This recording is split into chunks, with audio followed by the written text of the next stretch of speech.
देखिए, जो बीएसपी ने जो अपना उत्तराधिकारी बनाया है, कोई नया काम नहीं किया है। आज़ादी के बाद से जवाहरलाल नेहरू ने भी परिवारवाद चालू किया। जवाहरलाल नेहरू के परिवारवाद के बाद राहुल गांधी और इंदिरा गांधी, राजीव गांधी और उनकी विरासत जिंदा रही। उन्होंने परिवारवाद की शुरुआत की।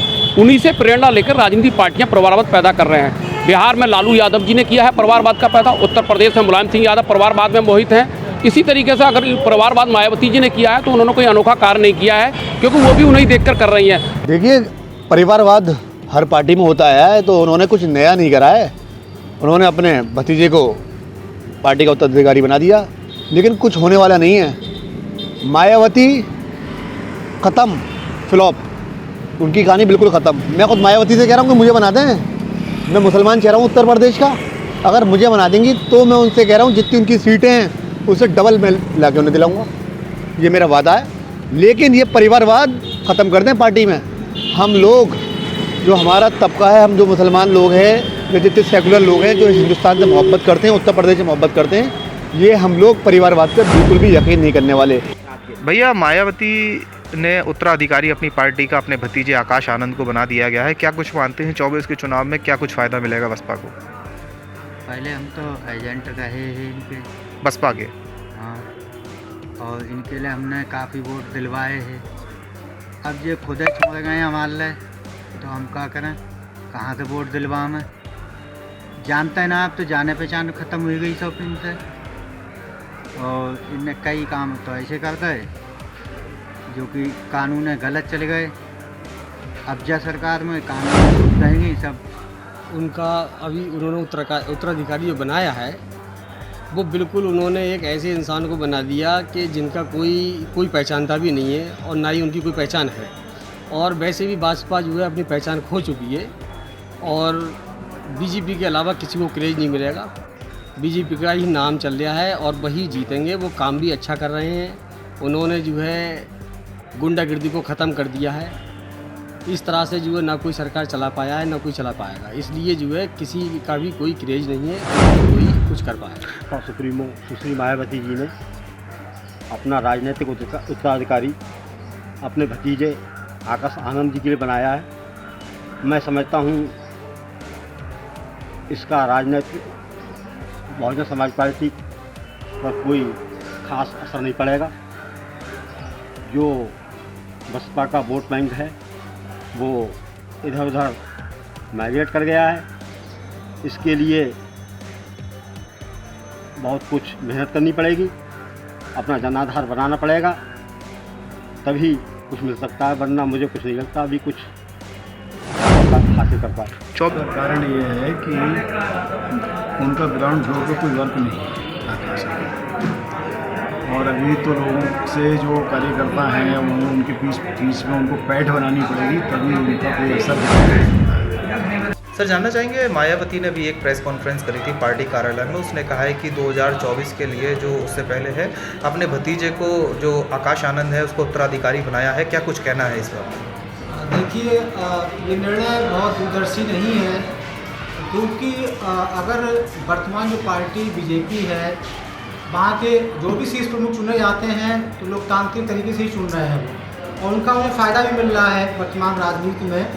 ये जो बसपा का कदम है बिल्कुल सपा की तरह है, जैसे जो परिवारवाद वहाँ चल रहा है, कांग्रेस के ढर्रे पे जो है ये भी जा रही है। तो ये बहुत अच्छा निर्णय इसको नहीं कह सकते। अच्छा होता अगर इन्हें बनाना ही था आकाश आनंद को, तो वाकायदा ये कि मीटिंग लेती, लोकतांत्रिक तरीके से ही इसको चुनती तो ज़्यादा अच्छा था। एक लोगों में अच्छी कंसेप्ट जाता, अच्छी राय बनती लोगों के बीच में। बाकी इन्होंने जो निर्णय लिया है राजनीतिक दृष्टिकोण से लिया है। 2024 चुनाव देखते हुए निर्णय ले रही हैं। जो 4 विधानसभा जो चुनाव हुए हैं, छत्तीसगढ़, राजस्थान, मध्य प्रदेश, तेलंगाना में, वहाँ पे आकाश आनंद ने काम किया, वोटिंग परसेंटेज कुछ बढ़ा, वो अलग बात है, अलग मैटर है। लेकिन सर्वसम्मत से ना बना के किसी पे थोप देना ये बहुत अच्छी एक लोकतांत्रिक देश के लिए अच्छा नहीं है, पार्टी के लिए हम इसे अच्छा नहीं मानते। क्योंकि मायावती ने सीधे रूप से परिवारवाद को बढ़ावा दिया है वो, और उन पार्टियों की लाइन में भी शामिल हो गई है जो पार्टियां परिवारवाद के नाम पर कुनबा को अपने आगे बढ़ा। हालांकि बसपा ऐसी पार्टी नहीं है, बहुत पुरानी पार्टी है। मायावती यहाँ की कई बार मुख्यमंत्री इतने बड़े प्रदेश की रही है और उन्होंने अच्छे काम भी किए हैं, लेकिन उनकी पार्टी में बड़े सीनियर नेता भी हैं कई सांसद हैं, 11 सांसद अभी जीते थे, हालांकि इनके विधानसभा में तो लगभग स्थिति 0 हो गई। तो अगर किसी सीनियर को अगर आगे बढ़ावा देती तो मुझे लगता है कि पार्टी अच्छा कर सकती थी। बशर्ते आप ये यंग लड़के को ले आए, इसका तो कोई राजनीतिक अनुभव है, हो सकता है आपके भाई का लड़का है, आपका भतीजा है, तो परिवारवाद के नाम से बढ़ावा दिया, मैं इसका भी। देखिए, बसपा प्रमुख बहन मायावती जी जब मान्यवर कांशीराम जी को अगर धोखा दे सकती हैं, मान्यवर कांशीराम जी जब बीमार चल रहे थे तो कांशीराम जी के परिजनों से बहन मायावती जी ने उनको मिलने नहीं दिया। तो बहन मायावती एक तानाशाह किस्म की महिला हैं और तानाशाही रवैया अपनाती रही हैं। आए दिन आप देखते रहे होंगे बसपा के कैडर बेस के जो संस्थापक सदस्य थे, जितने भी पुराने नेता थे, चाहे RK चौधरी रहे हों और चाहे डॉक्टर मसूद रहे हों, इस तरीके से तमाम नेताओं को मायावती जी एक बारगी बाहर करते चली गई। और अगर आनंद जी को उत्तराधिकारी उन्होंने घोषित किया है जो कि एकदम निष्क्रिय हैं, तो इस घोषणा से पार्टी और गर्त में जाएगी। इसके अलावा बहुजन समाज पार्टी का कुछ होने वाला नहीं है। निश्चित रूप से बहन जी ने जो निर्णय लिया है, अपना उत्तराधिकारी अपने भतीजे को बनाया है, ये उनका अपने साम्राज्य को भविष्य में संरक्षित करने के लिए एक हथियार के रूप में भतीजे को इस्तेमाल किया गया है। और बहन जी की पार्टी का जनाधार काशीराम जी के अंतिम दिनों में जो अपने चरम पर था और उसकी पंडित पूर्ण बहुमत की उत्तर प्रदेश में सरकार से हुआ था, उसके बाद बहन जी की गलत नीतियों की वजह से और कार्यकर्ताओं की उपेक्षा की वजह से और उनकी धन लोलुपता, और उन्होंने तो स्पष्ट रूप से उस समय नारा दिया था, जिसकी जितनी थैली भारी उसकी उतनी हिस्सेदारी। तो यह मानसिकता है बहन जी की और बहुजन समाज पार्टी की। तो निश्चित रूप से अपने साम्राज्य को संरक्षित करने के लिए भतीजे को यह जिम्मेदारी दी गई है, बाकी इसका राजनीतिक और कोई उद्देश्य नहीं है। अब जो फाउंडर मेंबर थे, फाउंडर मेंबर में कोई रह नहीं गया है। अब फाउंडर मेंबर में अकेले बहन जी हैं, वही मालिक हैं, वही नेता हैं, वही कार्यकर्ता हैं, वही सब कुछ है। तो उनका निर्णय निश्चित रूप से पार्टी को नुकसान करने का काम करेगा।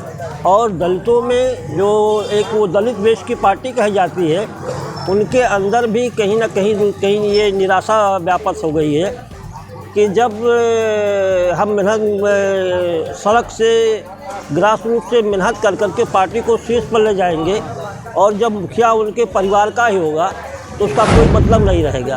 राजनीति में पहली बात तो किसी को उत्तराधिकारी बनाने का पार्टी के संविधान में कोई व्यवस्था नहीं होती है। और ये देश में जनतंत्र है, जनतंत्र में अगर कोई पार्टी काम करती है तो उस पार्टी का चुनाव होता है, उसके पदाधिकारी को चुने जाते हैं। लेकिन बसपा में जब से बनी हुई है तब से सर्वसम्मत से बहन मायावती जी को अध्यक्ष बनाया जाता है और उनके द्वारा जो कोऑर्डिनेटर तय किए जाते हैं वही लोग काम करते हैं। किसी भी स्तर पर पार्टी में कहीं कोई चुनाव नहीं होता है और वो अपने परिवार के किसी व्यक्ति को अपना उत्तराधिकारी बनाए हुए हैं, अपने धन और संपत्ति के बारे में उत्तराधिकारी बनाए हुए हैं, न कि राजनैतिक स्तर से उत्तराधिकारी कोई तय होता है। राजनैतिक रूप से उत्तराधिकारी या पार्टी में तो कोई भी व्यक्ति बनता है तो पार्टी के लोग उसको चुनते हैं और उस पार्टी का जो संविधान होता है उसके हिसाब से काम होता है, तभी वो उसकी मान्यता मिलती है। भारत में हमेशा से, आज से नहीं हमेशा से होता रहा है कि अपने लोगों को ही उत्तराधिकारी बनाना, चाहे वो कांग्रेस सरकार में हो, चाहे सपा सरकार में हो और चाहे बीएसपी सरकार में हो। चाहे आप जितनी मेहनत कर लीजिए, जितना भी कार्यकर्ता वो कर ले, लेकिन कार्यकर्ता कुछ नहीं मिलता, मिलता परिवार को ही है। किसी भी राजनीतिक पार्टी के राष्ट्रीय अध्यक्ष को अपना उत्तराधिकारी घोषित करना चाहिए, ये उनका व्यक्तिगत मामला है। लेकिन जिस पार्टी में मायावती जी जैसी नेता जो जमीन से आई, काशीराम जी के साथ उन्होंने संघर्ष किया, एक पारिवारिक रूप में अंतिम चरणों में उनको उन करोड़ों कार्यकर्ताओं के बीच में से एक भी कार्यकर्ता नहीं मिला और उन्होंने अपने भतीजे को जो है इसकी विरासत सौंपी और उत्तराधिकारी बनाया। ये शर्मनाक है। पूर्व मुख्यमंत्री बहन कुमारी मायावती जी ने अपना उत्तराधिकारी अपने भतीजे को बनाया है।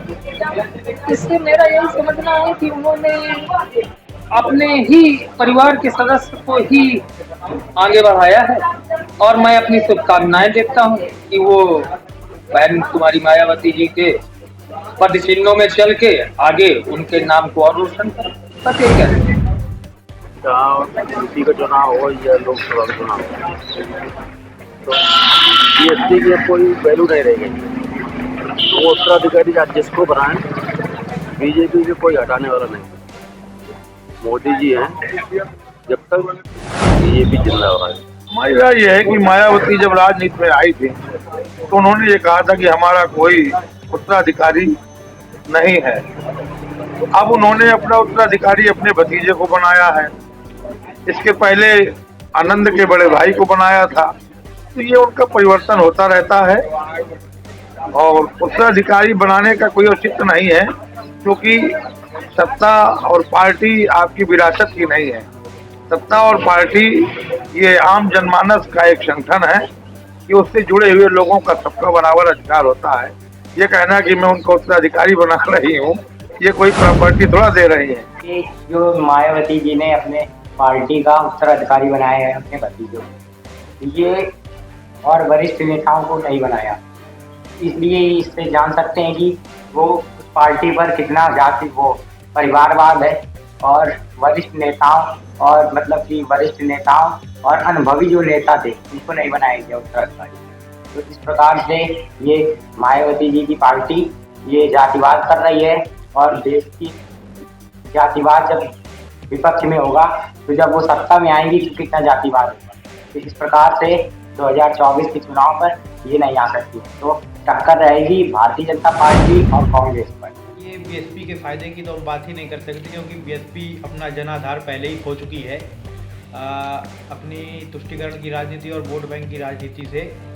इसके अलावा अगर कहें तो उन्होंने अपने भतीजे को पार्टी का उत्तराधिकारी बनाया है, तो उन्होंने कहीं ना कहीं पार्टी की वरिष्ठता और अनुभव को प्राथमिकता न देते हुए परिवारवाद अपनाया है। तो ये कहीं ना कहीं दूरदर्शी रूप से उनके लिए नकारात्मक को प्रभावित करेगा। लगता है कि अभी कुछ ही समय पहले आपको भी पता होगा कि बीजेपी के बहुत बड़े नेता हैं, मैं नाम नहीं लेना चाहूँगा, उन्होंने बड़ी सभा में जो है इनको काफ़ी लज्जित किया था, बहुत अभद्र भाषा में इनसे बात किया था।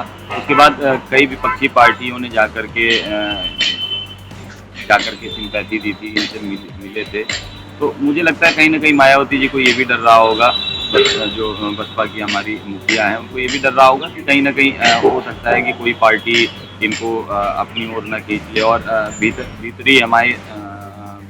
हमारे कहीं घात ना पहुंच जाए। तो इन सारी चीज़ों को लेकर के कहीं ना कहीं पार्टी मुखिया ने ये डिसीजन लिया। ये राजनीति में बारिश इस प्रकार से जिस प्रकार से आकाश आनंद को बारिश बनाया है, इस प्रकार से बारिश घोषित किए जाना मैं समझता हूँ कि राजनीतिक दृष्टि से सही बात नहीं।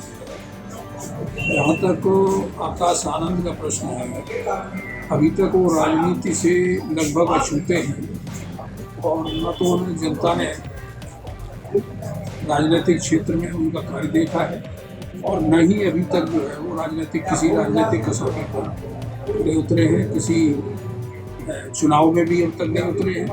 तो ऐसी स्थिति में भी ये नहीं कहा जा सकता है कि उनका राजनीतिक भविष्य क्या होगा।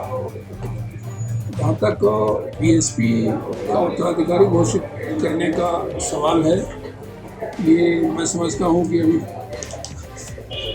प्री मैच्योर एक जो डिसीजन है मायावती जी का। आनंद को बनाया है अपने भतीजे को, तो जो है उनका नाम है आकाश आनंद। तो बहन जी को ये राजनीतिक रही और उसके बाद उन्हें ये सोचना चाहिए कि पार्टी कोई विरासत नहीं होती है। पार्टी एक सामाजिक संगठन है जो समाज में काम करता है, जो पूरी ज़िंदगी जिसने पार्टी के लिए, समाज के लिए अपना त्याग किया, बलिदान किया, समय दिया और पूरे प्रदेश में वो चर्चित है, और उसके आधार पर अपने संगठन को जो है मीटिंग बुला करके चयन करके, और जिसकी एक्टिविटी, जिसके क्रियाकलाप समाज में और पार्टी के प्रति अच्छे रहे हों, सहानुभूति अच्छी रही हो, जनता में उसकी पकड़ हो, उसको बहन जी को बनाना चाहिए था। इनको नियुक्त किया, उन्होंने इसलिए ये फैसला लिया है कि एज के हिसाब से उतनी मेहनत नहीं कर पाएंगी। इस वजह से एक यंग मैन की और यंग बूथ को जोड़ने के लिए यंग मैन की ज़रूरत होती है। इस वजह से जो है बहन जी ने एक अच्छा फैसला लिया कि एक यूथ को जोड़ने के लिए वो मेहनत कर लेंगे, यूथों के बीच में जाएंगे, यूथ उनसे जुड़ेगा और शिक्षित भी हैं, और बहन जी जो भी फैसले लेती हैं बहुत अच्छा डिसीजन लेती हैं। हमारी राय तो यही है कि ये पारिवारिक जो है कि जो जैसे अपने परिवार वंशावली चला रहे हैं, जैसे उसको ख़त्म कर दिया जाए। जैसे सपा में जो है कि अखिलेश यादव को बना दिया मुलायम सिंह जी ने, ऐसे ही मायावती अपने भतीजे को बना रही हैं, ममता बनर्जी अपने वहाँ पर चला रही हैं। इस तरह से ये पारिवारिक जो है कि राजनीतिकरण जो है कि बिल्कुल ख़त्म होना चाहिए। ये राजनीति में जो वंशवास चला गया है, ये बहुत ही गलत चल रहा है इस टाइम। ये नहीं चलना चाहिए वैसे तो बिल्कुल। मायावती जी बहुत बढ़िया लीडर हैं, लेकिन ये तो राजशाही हो गई कि मैं अपना उत्तराधिकारी अपने परिवार के किसी सदस्य को, बेटे को, भतीजे को इनको बना दूँ। तो राजशाही हो गई, ये अम्बेडकरवादी नहीं रही। प्रजातंत्र में विचारधारा जो अम्बेडकर जी की विचारधारा है उससे मेल नहीं खाती। हमारे संविधान है और सभी पार्टियों में भी संविधान एक एडॉप्ट कर रखा है, सभी पार्टियों में अपना अपना संविधान होता है। तो बीएसपी में भी कोई ना कोई संविधान तो होगा। उस संविधान के अंतर्गत आप कैसे अपना उत्तराधिकारी एक पार्टी की बागडोर किसी के हाथ में दे सकती हैं, देखना पड़ेगा। जो वर्तमान में और पूर्व में जो राजनीतिक पार्टियों ने किया है, ज़्यादातर हम लोग समाजवादी हैं और समाजवादी कभी झूठ नहीं बोलते। राजनीतिक पार्टियों के हिसाब से अगर देखा जाए तो उन्होंने कोई अच्छा काम नहीं किया है। उत्तराधिकारी बनाने का काम जो किया है उन्होंने, तो उन दलों से भी पीछे नहीं रहे हैं जिन दलों में परिवारवाद का आरोप लगता चला आ रहा है। इसी कड़ी में मायावती जी जुड़ चुकी है। राय तो खैर कुछ नहीं कहना चाहेंगे, पर ये है कि मतलब जो उत्तराधिकारी जो अधिकार चल रहा है जो सरकार का, वो गलत है। मायावती ने बनाया है अपने भतीजे को, कल कोई और सरकार किसी को बनाएगी। और जो पार्टी जो भी है, मतलब जो सरकार है, पार्टी है, जो भी उत्तराधिकारी बना रही है, मुलायम ने जैसे अखिलेश को बनाया था, मायावती ने अपने भतीजे को बनाया। और भी जो पार्टी है वो भी किसी को भी उत्तराधिकारी बना सकती है। तो ये विपक्ष के खिलाफ ये गलत है ये।